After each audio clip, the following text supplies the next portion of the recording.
Hello everyone, welcome to my channel Siri creations. ఈరోజు మీకు ఈ వీడియోలో హోమ్ మేడ్ సెరెలాక్ ఎలా తయారు చేసుకోవాలో చూద్దాం. దీనికి కావాల్సినవి ఒక కప్పు రైస్, ఒక కప్పు రైస్కి హాఫ్ కప్ పప్పులు తీసుకోవాలి. హాఫ్ కప్ పెసరపప్పు, హాఫ్ కప్ మైసూర్పప్పు, హాఫ్ కప్ మినప్పప్పు, హాఫ్ కప్ శనగపప్పు, హాఫ్ కప్ కందిపప్పు అండ్ అలాగే 10-12 బాదాం అండ్ జీడిపప్పులు తీసుకోవాలి.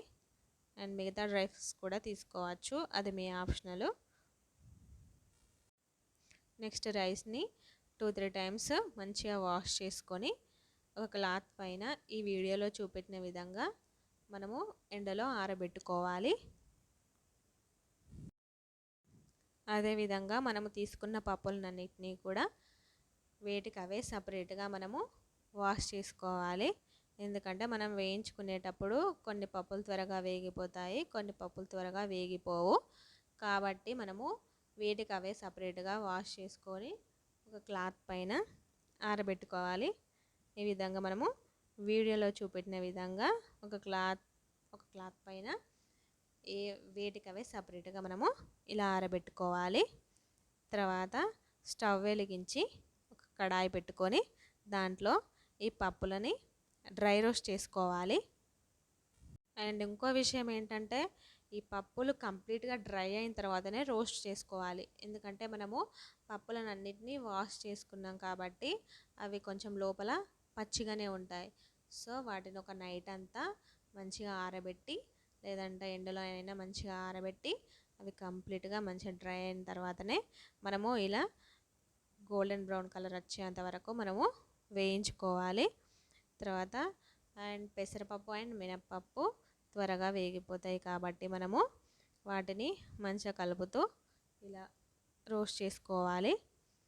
నెక్స్ట్ మనము బాదాం అండ్ జీడిపప్పులను కూడా గోల్డెన్ బ్రౌన్ కలర్ వచ్చేంత వరకు మనం వేయించుకోవాలి.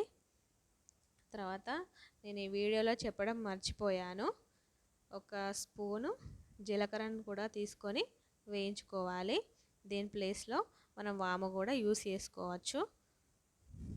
తర్వాత అలాగే రైస్ని కూడా మనము ఈ విధంగా రోస్ట్ చేసుకొని పక్కకు తీసుకోవాలి. ఇలా వీడియోలో చూపెట్టిన విధంగా రైస్ని కూడా గోల్డెన్ బ్రౌన్ కలర్ వచ్చేంత వరకు వేయించుకొని పక్కకు తీసుకోవాలి. తర్వాత ఈ పప్పులను అన్నింటినీ ఒక మిక్సీ జార్లో తీసుకొని వీటన్నింటినీ ఒక ఫైన్ పౌడర్లా తయారు చేసుకోవాలి.